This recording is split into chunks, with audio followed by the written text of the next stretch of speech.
Magluto naman tayo ngayon ng adobong pusit. Okay, first meron tayong kamatis. Tapos meron tayong sibuyas, luya, tsaka bawang. Painitin muna natin ng kawali. Maglagay tayo ng olive oil.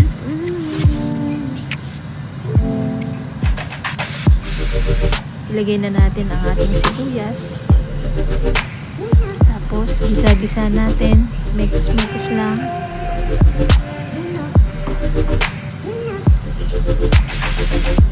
Hintayin lang natin siyang mag-translucent. Ayan, tapos mix-mix lang natin. Pagkatapos niyan, ilagay na natin ang ating luya.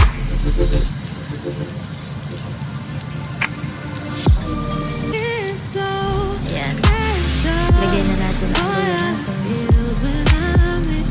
Mas inuuna ko yung sibuyas kaysa sa bawang kasi yung bawang madali siyang masunog.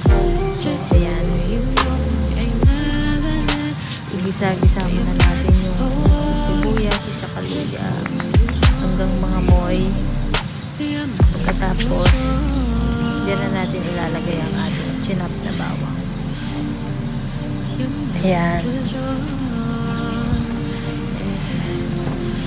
Ang bango-bango na ng amoy neto. Alam nyo yung bango ng ginisa. Ayan. Tapos ilagay na natin yung shinap nating kamatis.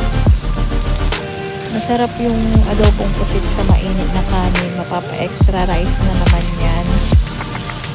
Ako. Sira ang diet natin. So, ayan, mix-mix lang natin sila. Tapos, takpan natin. Ayan lang natin lumambot yung kamatis. Tapos, magsabaw siya. Ayan. Tapos, ilagay na natin mamaya yung bida ng dish na to. Yung adobo. Ay, yung pusit. Ayan, ilagay na natin. Malalaking mga pusit yan eh. Dito sa amin hindi available yung mga maliliit. So ito lang laging nakikita mo sa palengke. Ayan. Siguro mga mga 2 kilo. Ayan.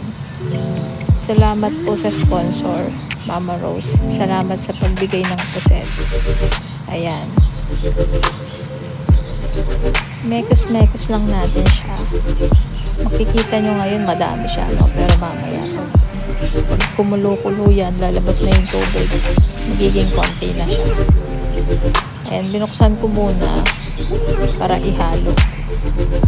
Ayan, ihalo-halo ko lang. Tapos mamaya maglalagay na din ako ng mga condiments dito.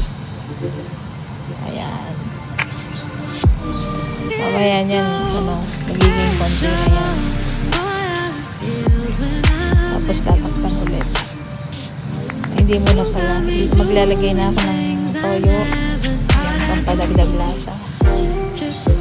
Toyo, tapos oyster sauce. Yung oyster sauce natin, paubos na siya.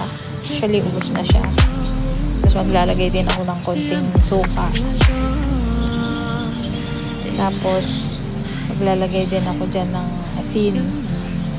Ayan, konti lang. Baka mapaalat. Pagkatapos, maglalagay tayo ng chili flakes. Wala kasi akong siling green dito. Madalang lang yung siling green dito na pang-sibang. Pero kung meron kayong ganon, pwede yung ilagay yun. Tapos, ito paminta. Ayan. Ground black pepper. Tapos, takpan muna natin siya.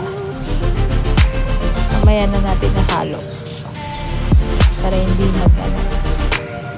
maglasa yung suka, diba? Ayan, dyan medyo kumulo na siya ng konti, kaya tinanggal ko na yung takip. Tsaka minix ko na. Ayan, lumalabas na yung hindi ko naman siya binigyan ng sabaw, pero bigla siyang nagtubig. Sa mismong sa mismong pusit siya. Ayan. Mix-mix lang din. Tapos ito, pinatay ko na pala. Hindi ko na napakita. kumulo na dyan, nag-reduce na din yung sabaw. So, enjoy. Kain po tayo.